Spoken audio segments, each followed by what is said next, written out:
Subscribe करिए हमारे channel target UP TET CTET को और बेल आइकन को दबाइए। हेलो फ्रेंड्स, मैं रेनू स्वागत करती हूँ आप सभी भावी अध्यापक एवं अध्यापिकाओं का आपके अपने channel target UP TET CTET में।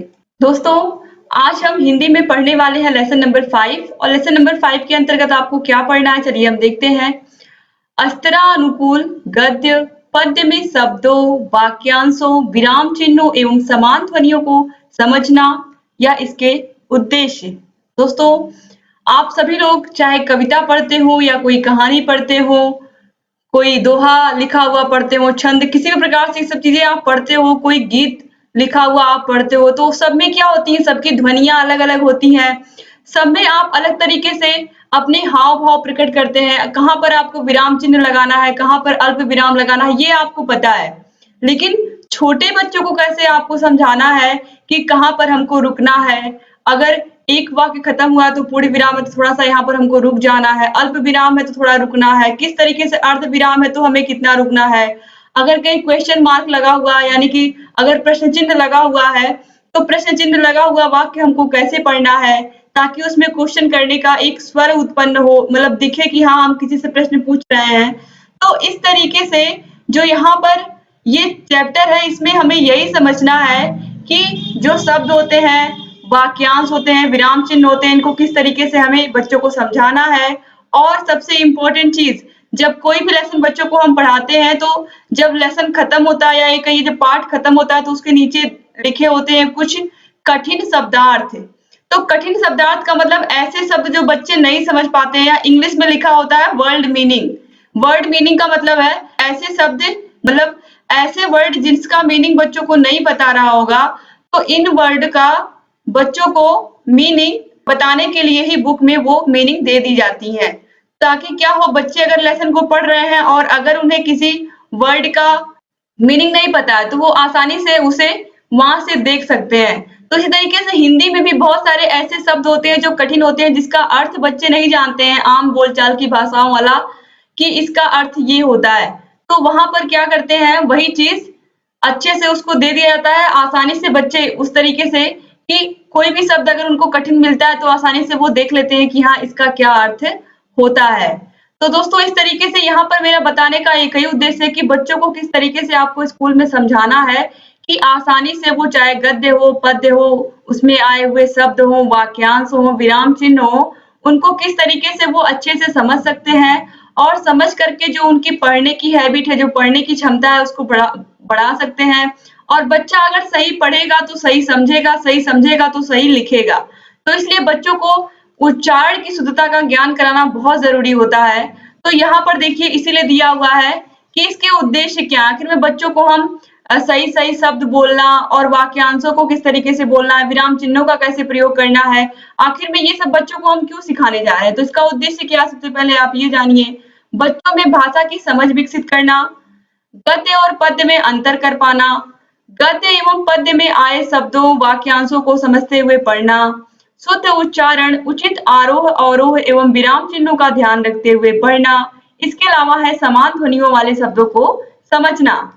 सहायक सामग्री क्या है, कक्षा के सामान्य उपकरण जैसे कि चित्र कार्ड, शब्द कार्ड, वाक्य पट्टियां, छोटी छोटी पट्टिकाओं पर लिखे गद्य पद्य, कक्षा की पुस्तक, पाठ्य पुस्तक में आए गद्य पद्य के पाठ, चार्ट, मॉडल, आदर्श वीडियो आदि। यानी कि आप बच्चों को कैसे सिखा सकते हो सही प्रकार से गद्य पद्य में कहाँ पर आरोह करना है, कहाँ पर अवरोह है, इसके अलावा किस तरीके से हमें विराम चिन्हों का प्रयोग करना है। तो ये सब आप कैसे सिखाओगे बच्चों को, इसके लिए किताबें हैं। तो उन्हीं किताबों में चाहे आपको गद्य की बुक मिली है, चाहे पद्य की, या फिर प्राइमरी स्कूल में तो गद्य और पद्य एक ही बुक में दिया होता है। हिंदी की बुक में आपको गद्य भी मिल जाएगा, पद्य भी मिल जाएगा, कहानी भी मिल जाएगी, कविता भी मिल जाएगी, दोहा मिल जाएगा, सब कुछ मिल जाएगा।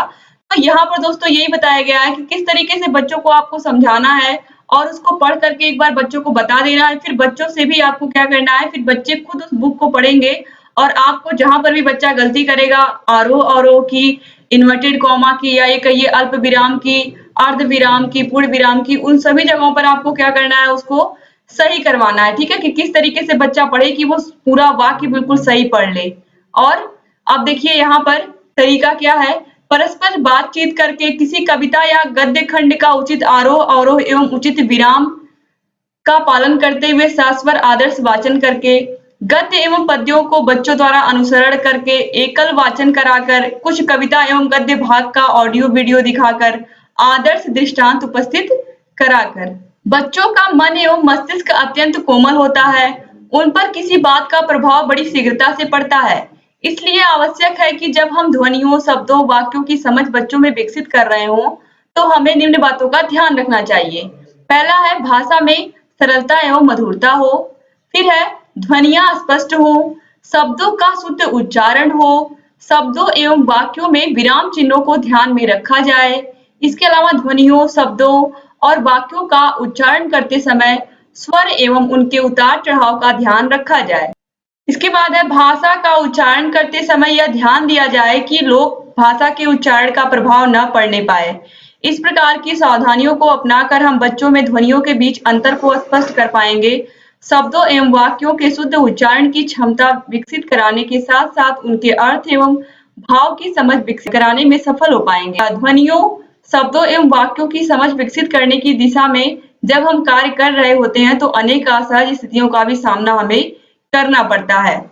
यानी कि जब आप बच्चों को इस तरीके से सिखाते हैं कि कैसे बच्चों को ध्वनियों का उच्चारण करना है, कैसे शब्दों को बोलना है, कैसे आरोह-अवरोह का उचित तरीके से पालन करना है और किस तरीके से पढ़ना है, तो यहाँ पर बहुत सारे ऐसे बच्चे होते हैं जो पढ़ना ही नहीं चाहते हैं, बुक पढ़ना ही नहीं चाहते हैं, कि ऐसा नहीं कि उनको आता नहीं है, लेकिन वो बहुत शर्माते हैं। क्लास में ऐसे होते हैं बच्चे जो आगे आकर के पढ़ना नहीं चाहते हैं। तो ऐसे बच्चों को भी आपको पढ़ाना, खासकर ऐसे बच्चों को आपको ढूँढ करके आगे लाना है जो बार-बार छिपने की कोशिश करते हैं, पीछे की बेंच पर जाकर के बैठ जाते हैं, वो पढ़ना नहीं चाहते हैं, जबकि उनको आता है। तो ऐसे संकोची बच्चों को भी क्या करना है, सबसे पहले आपको क्लास में खड़ा करना है।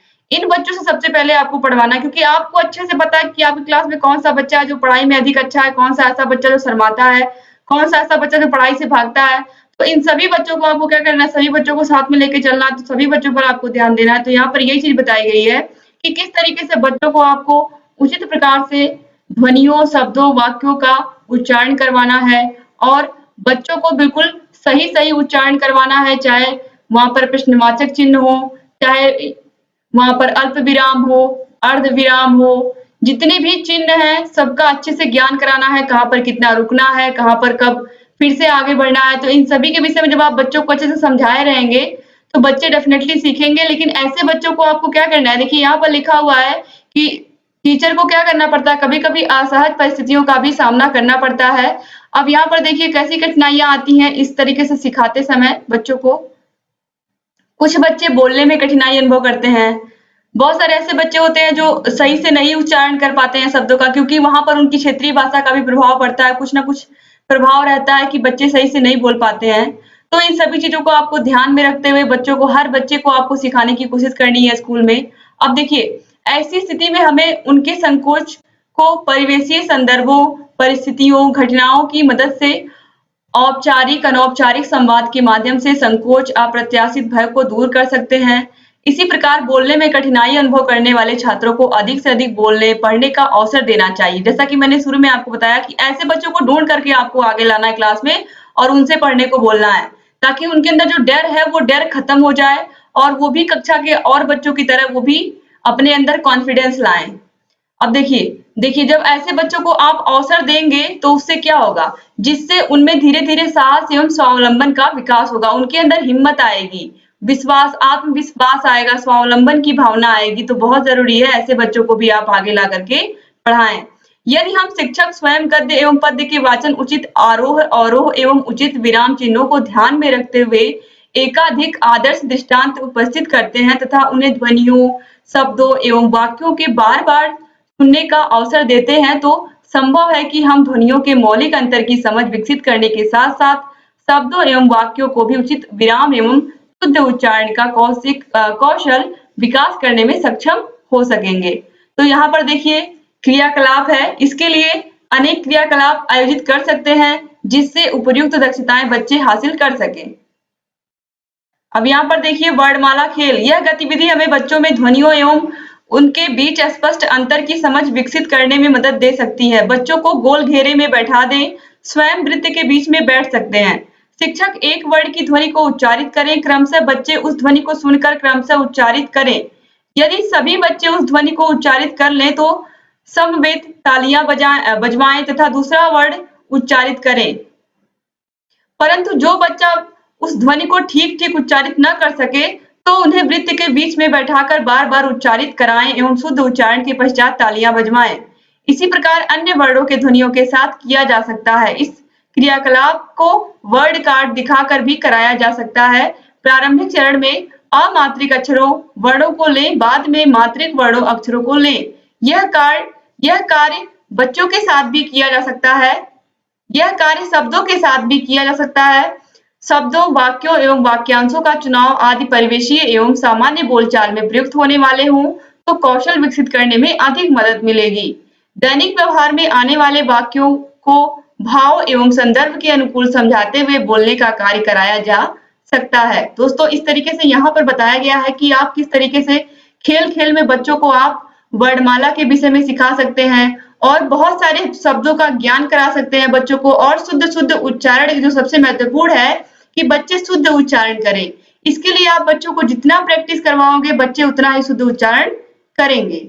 तो इस तरीके से आज आपने दोस्तों यहाँ पर देखा कि किस तरीके से उचित प्रकार से विराम चिन्हों का प्रयोग करना है, बच्चों को किस तरीके से पढ़ाना है और किस तरीके से शब्दों का उनको सही ज्ञान कराना है कि किस तरीके से वो शब्दों का सही उच्चारण करें। तो दोस्तों, उम्मीद करती हूँ कि आज का जितना आपने पढ़ा इस वीडियो में, इतना पूरा चैप्टर आपको अच्छे से समझ में आया होगा और किस तरीके से हमें ध्वनियों को बोलना है, क्लास में कैसे बच्चों को सबसे पहले हमें खुद आदर्श वाचन प्रस्तुत करना है और उसके बाद बच्चों से फिर हमें बुक को पढ़वाना है। ये सभी चीजें आपको ध्यान में रखनी है, क्योंकि अगर एग्जाम में इससे क्वेश्चन बनता है तो आसानी से आप एग्जाम में इसको अच्छे से लिख भी लें और अच्छे से आप इसको समझ लेंगे तो लिखने में कोई प्रॉब्लम होगी ही नहीं एग्जाम में। तो दोस्तों, आज की वीडियो उम्मीद करती हूँ कि आप सभी लोग को अच्छी लगी होगी। वीडियो अच्छी लगी तो प्लीज वीडियो को लाइक कर दीजिए और आपके जितने भी फ्रेंड्स हैं सबको इस वीडियो को शेयर कर दीजिए।